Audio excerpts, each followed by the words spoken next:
Well, I'm on to my second whiskey of the night. This being a Saturday night, the last one I did, and that was the first one of the night, and what a whiskey that was. That was the Cavalan Concertmaster, 40% alcohol by volume, and non-age statement, but wow, it has a port finish, and that gives it so much complexity and flavor that I would mistake it for a 46% whiskey uh, just by tasting it at first. Although at the same time, it's not very viscous or thick. It's quite thin, but it has a lot of flavor.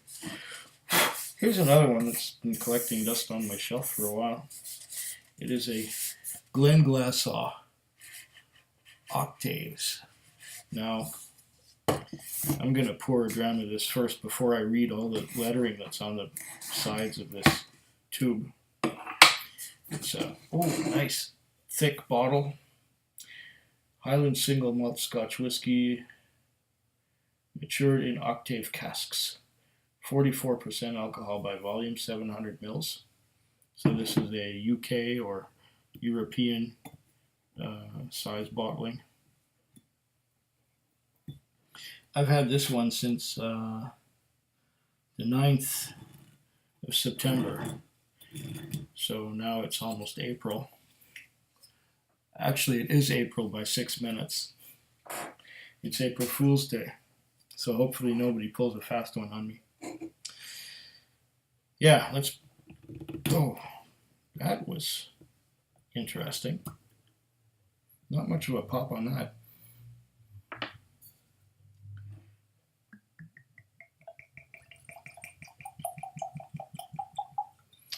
No age statement. Generous pour. Of course it's a generous pour.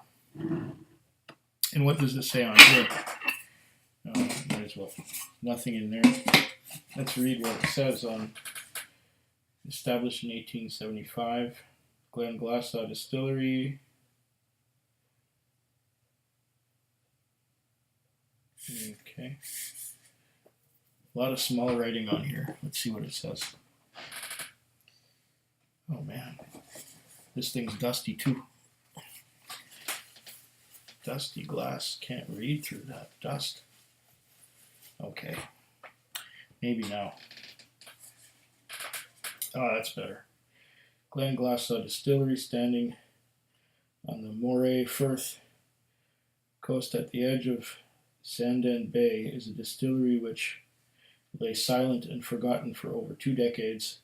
Its heritage stretches back to 1875, and the distinctive fruity character of its whiskey is loved by all who discover it. After being mothballed for over 20 years, production was restarted in 2008. The first whiskey from this resurrected distillery is now available to single malt Scotch whisky lovers everywhere. Master distiller Billy Walker has carefully selected a limited number of octave casks to be bottled as the Glenglassaugh Octaves Peated. In addition to traditional production, we also produce a very limited quantity of whiskey using richly peated malted barley as the cereal varietal. For this unique bottling, the peated spirit has been matured in octave casks, which are made from staves of a used cask that are approximately 1/8 the size of a butt. The smaller cask allows for more interaction between the wood and the spirit, which gives the whiskey a great depth of flavor and aroma in a short period of time. Non-chill filtered and of natural color, Glenglassaugh Octaves Peated is a very special bottling, harmoniously marrying delicate sweet notes with subtle hints of smoldering peat. And it's Billy Walker signed it, and it's approved by Billy Walker. Okay, so there's tasting notes and stuff. Well, I'll give you what I think of it, and it might not agree with what's on here, but I'll tell you what I get. It's got a beautiful, rich color. I don't know if you can see that from here, but if I can put this like that.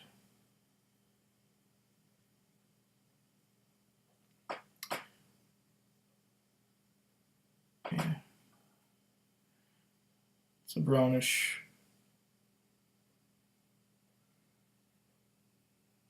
brownish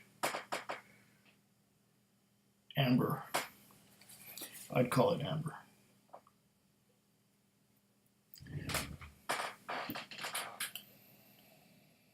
Oh.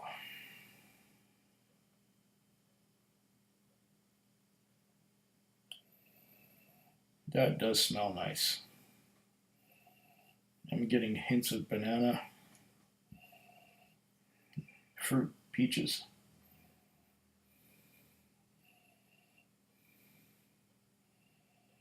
Banana and peaches. Peaches and cream.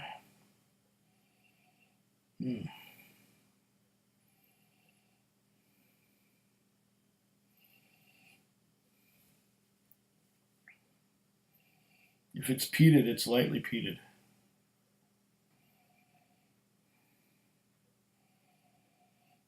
Ripe bananas.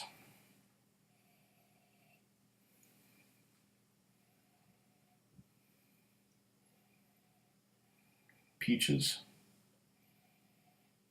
Peaches and cream.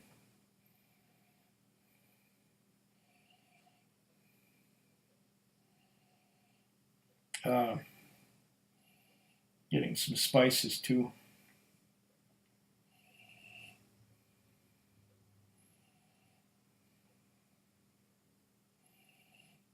Probably spices from European oak.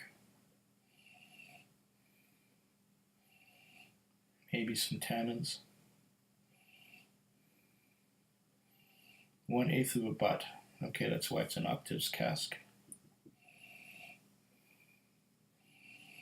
So it's got sherry, I'm guessing, and also some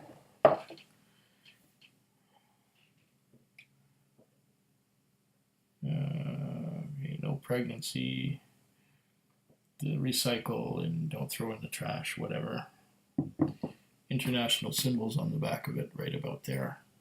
Yeah.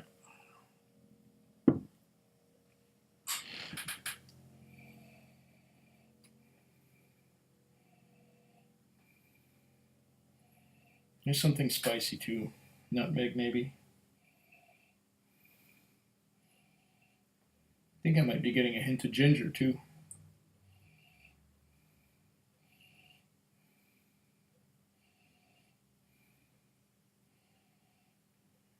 Lots of wood influence.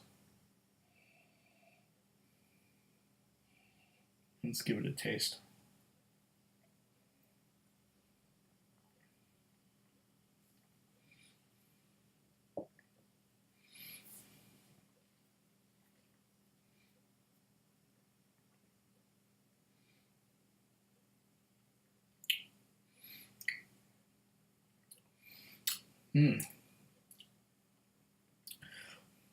Ooh. I was getting fruitiness at first, but now it's nice and spicy. Complex spicy.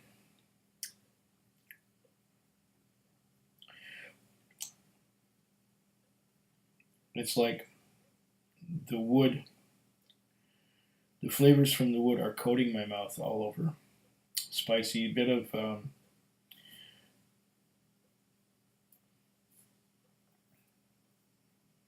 sugar, not sugar, bit of pepper, white pepper, complex spices. Do it again.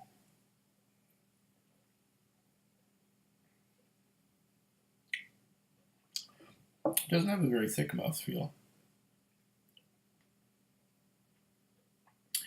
Nor does it have very long-lasting legs. They kind of run right down. They run right down. They don't stick to the side of the glass at all. It's not very thick or viscous. It's quite unlike the Revival and the Torfa, which were more chewy. This is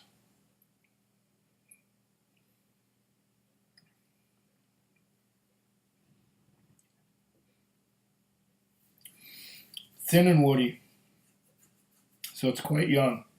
But because it's had all that contact with the wood, there are the spices from the wood. There is the peppery young whiskey, but peppery, spicy, but not obnoxiously spicy, not distastefully spicy like the Weems Spice King. Spicy and woody, getting some tannins from the wood, getting a lot of influence from the wood. If you don't like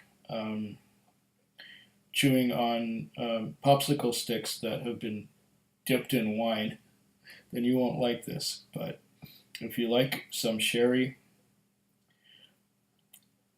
and spice, this is good. This has got the sherry and the spice. Now, where did it say peated? I'm not getting, if there's any peat in there, it's not much, maybe 10 parts per million. Did I read peated somewhere? I thought I did.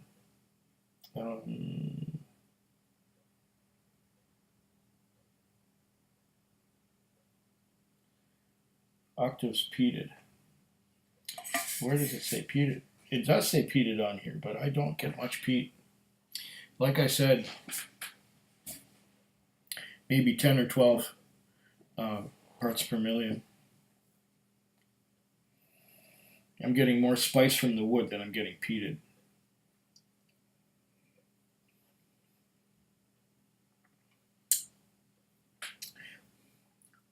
But you know, now that you mention it,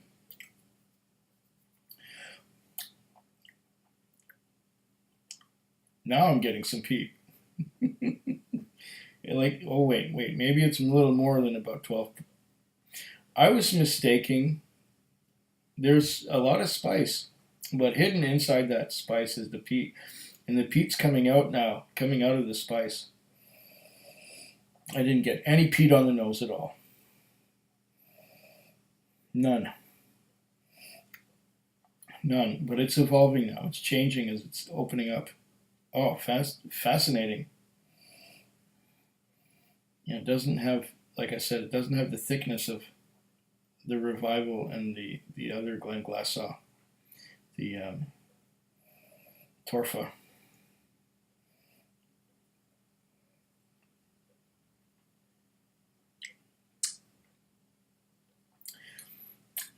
You know, it's almost like it was a virgin oak. That's how much wood influence I'm getting. And the wood, the spices from the wood and the tannins from the wood, everything from the wood are so very well integrated with the peat that it's hard to separate the two, the peat and the spices from the wood. But now I'm getting the peat, and it's, like I said, it's not a very strong peat. It's maybe 12%, 15%.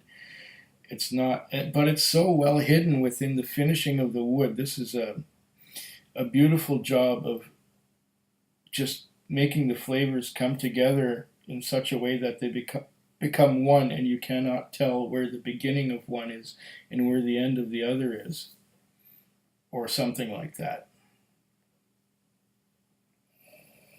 This is a very well crafted little concoction here.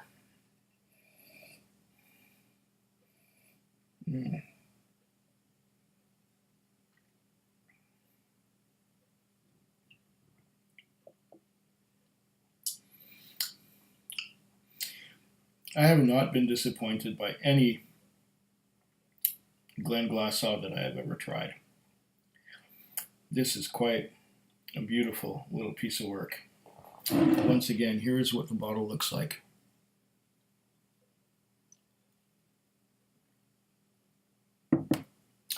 And once again, here's what the tube looks like. If I can, Glenglassaugh Octaves Peated. I didn't even. Amazing stuff. I cannot stress more how much this is the woodiest peated whiskey I've ever had. I can't say it another way. Oh, slancha. Food Quick. Food quick. Food quick. Food quick. Food quick.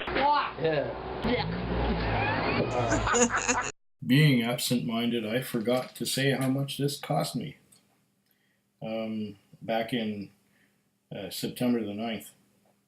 It was $134.70 plus 10 cents for the bottle deposit.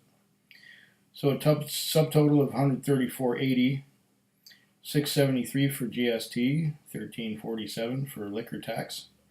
Total of $155.00 out the door. $155.